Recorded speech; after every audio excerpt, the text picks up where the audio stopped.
সবাই কিন্তু গণহারে কন্টেন্ট মনিটাইজেশন পেয়ে, কিন্তু আপনি কেন পেলেন না? আজকের এই ভিডিওতে আমি আপনাদের সাথে শেয়ার করব যে আপনি কেন কন্টেন্ট মনিটাইজেশনটা পাননি সেটা, আর আপনি কিভাবে নেক্সট যখন আবার কন্টেন্ট মনিটাইজেশন সেটআপ আসবে আপনিও যদি সেটা পেতে চান তাহলে আপনাকে কি কি কাজ করতে হবে। তাই ভিডিওটি স্কিপ না করে টেনে টেনে না দেখে সম্পূর্ণটা দেখুন, তাহলে আশা করি যে সামনে মাসে যখন আবারও কন্টেন্ট মনিটাইজেশন সেটআপ আসবে যাতে করে আপনার এই পেজটি সেই কন্টেন্ট মনিটাইজেশন থেকে বাদ না পড়ে যায়। তাই ভিডিওটি কোথাও কাটসাট করে দেখেন না, তাহলে কিন্তু অনেক জিনিস মিস করে যাবেন। এখন আমরা জানবো যে কিভাবে আপনারা বুঝতে পারবেন যে আপনার এই চ্যানেলটাতে সামনে মাসে কন্টেন্ট মনিটাইজেশন আসবে। আর আমি কেন বলতেছি যে সামনে মাসে কন্টেন্ট মনিটাইজেশন দিবে, আমি নিজে ফেসবুকের অফিসিয়ালি তাদের সাথে কথা বলে জানতে পারছি যে তারা প্রত্যেক মাসেই কন্টেন্ট মনিটাইজেশন সেটআপ দিবে।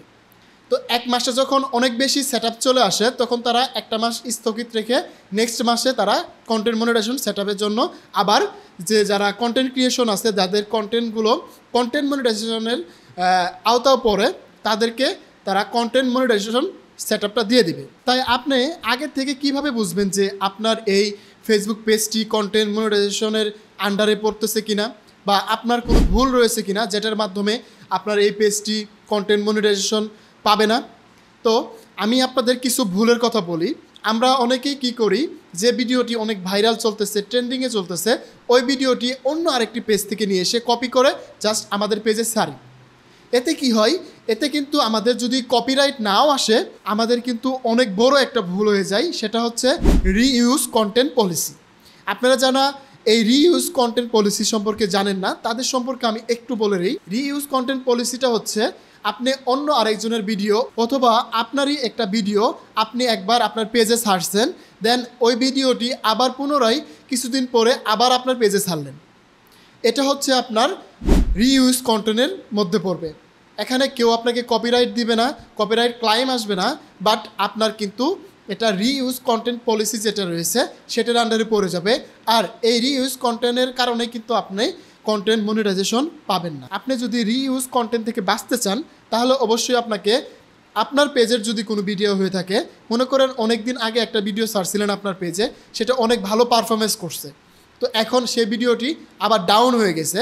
তো এখন আপনি একটা কাজ করতে পারেন, আপনি আগে ওই ভিডিওটা ডাউনলোড করে নেবেন, ডাউনলোড করে নিয়ে দেন আপনার পেজ থেকে ওই ভিডিওটি ডিলিট করে দিবেন।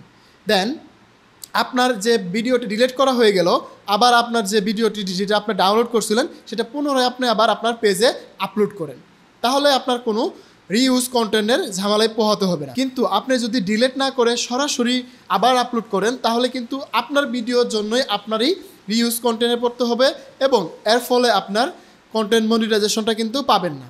এই হলো এক নাম্বার একটা সমস্যা কন্টেন্ট মনিটাইজেশন না পাওয়ার।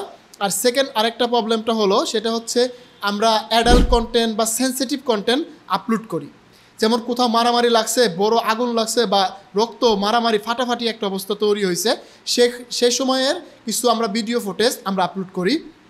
এই ধরনের ভিডিও ফুটেজ কিন্তু ফেসবুক অ্যালাউ করে না। এই ধরনের ভিডিও দিলে ফেসবুক আপনার যে কন্টেন্ট মনিটাইজেশন সেটআপ রয়েছে সেটা কিন্তু আপনাকে ডিলিট করে দিবে বা আপনাকে কখনোও দিবে না। আপনার যদি 1 মিলিয়ন ফলোয়ারও হয়ে যায় তারপরেও কিন্তু আপনি কন্টেন্ট মনিটাইজেশন সেটআপ পাবেন না। তাই আপনার যদি কন্টেন্ট মনিটাইজেশন সেটআপ পেতে হয় তাহলে আপনাকে এই বিষয়গুলো অবশ্যই মাথায় রাখতে হবে যাতে করে আপনি আপনার কন্টেন্ট মনিটাইজেশন সেটআপটা আপনি খুব সহজেই আপনি পেয়ে যান। তাহলে আপনাকে দুটো জিনিস বললাম, একটা হচ্ছে রিইউজ কন্টেন্ট আপলোড করা যাবে না, আর একটা হচ্ছে সেক্সুয়াল অথবা সেন্সিটিভ কন্টেন্ট আপলোড করা যাবে না। এখন আপনাকে আমি কিছু পরামর্শ দিচ্ছি যেগুলো করলে আপনি সামনে মাসেই আপনার পেজটাকে কন্টেন্ট মনিটাইজেশনের আওতায় নিয়ে আসতে পারবেন। সেটা হচ্ছে যে আপনি চেষ্টা করবেন প্রত্যেক দিন আপনার পেজে একটা করে লং ভিডিও, একটা করে শর্টস ভিডিও, মানে রিলসের কথা বলছি।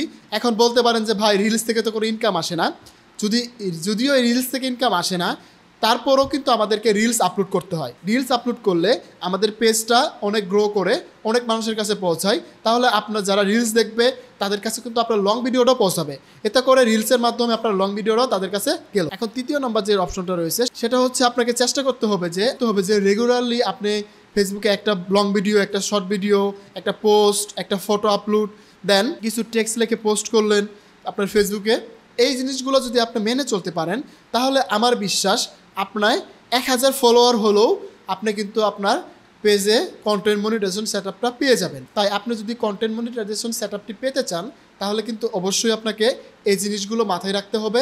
তাহলে আমার বিশ্বাস যে আপনি যদি এই কাজগুলো সঠিকভাবে করতে পারেন তাহলে আপনি সামনে মাসেই আপনার পেজটাকে কন্টেন্ট মনিটাইজেশন করতে পারবেন এবং সেখান থেকে আপনি ভালো পরিমাণ একটা ইনকাম জেনারেট করতে পারবেন। আমার এই ভিডিও দেখে যদি আপনাদের একটু পরিমাণ উপকার হয় তাহলে অবশ্যই আমার এই চ্যানেলটিকে সাবস্ক্রাইব করবেন এবং পাশে থাকা বেল আইকনটি অন করে রাখবেন, যাতে করে আপনাদের কাছে আমার নতুন নতুন ইনফরমেটিভ ভিডিও সবার আগে পৌঁছে। ভালো থাকবেন, সুস্থ থাকবেন, হাসান স্কিল জোনের সাথে থাকবেন।